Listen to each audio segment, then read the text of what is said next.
We're exploring 3 books in the Bible known as the wisdom literature: Proverbs, Ecclesiastes, and Job. And they're all asking the question, what does it mean to live well in this world? So we've looked at Proverbs, who you could think of as a bright young teacher. She's all about pursuing wisdom, an attribute of God that's woven into reality. And she's optimistic that if you use wisdom, you will build a successful life. But then we come to Ecclesiastes, who's more like this sharp, middle-aged critic. And he says, "You think using wisdom will bring you success.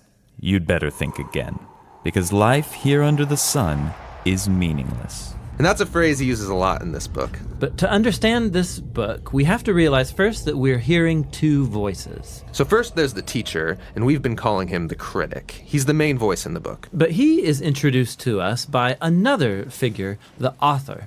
And he's the one who's collected the critic's words, and then at the end of the book summarizes everything and gets the final word. So why does the author want us to hear from the critic? Well, he wants to turn your view of the world upside down, and he's going to let the critic explore 3 really disturbing things about the world. And we should warn you, these are pretty intense. Yeah, so the first is the march of time, or as the critic says, Generations come and generations go, but the earth, it's been here long before us and will be long after. No one remembers people from long ago, and all the people yet to come, they too will be forgotten by those who come after them. So on a cosmic scale, you and I, we are just a blip. Stars are born, and then they die and form planets which orbit new stars, and those planets, they change over time and eventually burn up. And amidst this cosmic backdrop, my entire existence is like a blink in time. Which leads to the critic's second disturbing observation, that we are all going to die. Humans face the same fate as the animals: death. All people, the righteous and the wicked, the good and the bad, those who offer sacrifices to God and those who do not, they all share the same destiny. All this activity and madness, then we all join the dead. Man, this book is depressing. And so is the final disturbing thing for the critic, and that is life's random nature. So in Proverbs, life isn't random. There's a clear cause and effect relationship between doing the right thing and being rewarded. But the fact is that life doesn't always work that way. The critic has observed a glitch in the system. He calls it chance, or in his words, The race doesn't always go to the swift, or the battle to the strong, nor does food always come to the wise, or wealth to the brilliant, or favor to the educated. Time and chance happen to them all. So his point is that you can't really control anything in life. It's just way too unpredictable. So if I want to master life, Then you're setting yourself up for a fall. Now, throughout the book, the critic uses a metaphor to tie together all of these disturbing ideas. Nearly 40 times he says that everything in life is hevel. It's a Hebrew word that means smoke or vapor. Like smoke, life is beautiful and mysterious. it takes one shape, and before you know it, it takes a new shape. And smoke looks solid, but try and grab it, it'll slip right through your fingers. And when you're stuck in the thick of it, like fog, it's impossible to see clearly. Now, our modern translations have lost the metaphor, and they usually translate hevel as meaningless. But if you read closely, the critic isn't saying that life has no meaning, but rather that its meaning is never clear. Like smoke, life is confusing, it's disorienting and uncontrollable.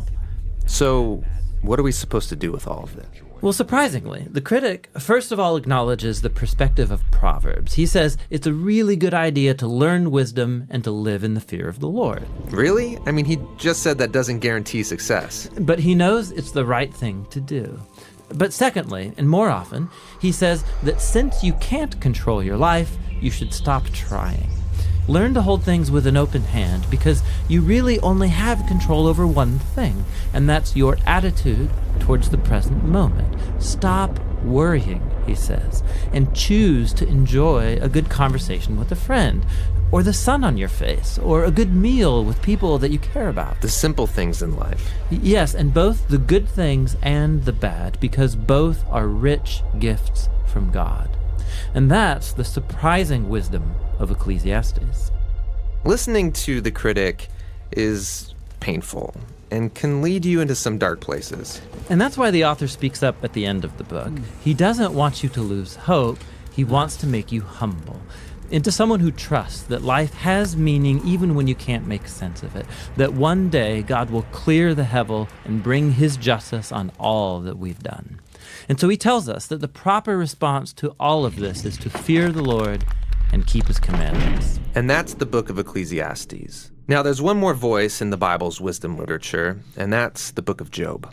And he will bring us the final, much-needed perspective on our journey into wisdom. Hey, thanks for watching this video. We make a lot more videos like this one here on our YouTube channel, so check them out.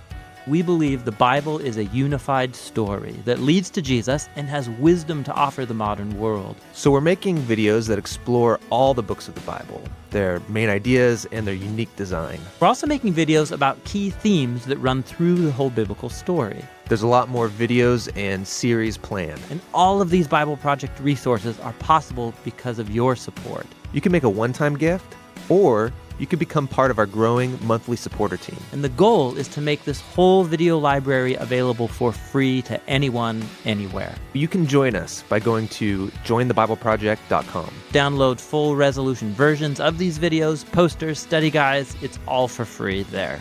You guys are awesome. Thanks for the support.